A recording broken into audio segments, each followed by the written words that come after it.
பலாப்பழம் சாப்பிடும்போது நம்ம நிறைய சாப்பிட்டா வயிறு வலிக்குன்னு பயப்படுவோம் இல்லையா? அதனால் கொஞ்சம் சால்ட் எடுத்து போட்டுட்டு கொஞ்சம் பெப்பர் தூள் போட்டுக்கலாம். இல்லைன்னா பெப்பர் இருக்கு இல்லையா, பெப்பர் எடுத்து அதுக்குள்ளே வச்சு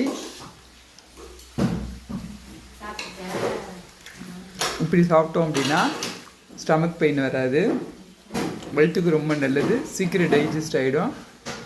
சிலருக்கு வந்து நிறைய சாப்பிட்டாங்கன்னா ஸ்டமக் பெயின் வந்துடும், வயிறு வலிக்குது அப்படிமா, அதெல்லாம் வராது.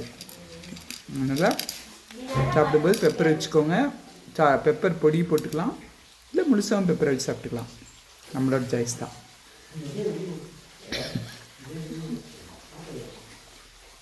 இந்த பெப்பர் உள்ளுக்குள்ள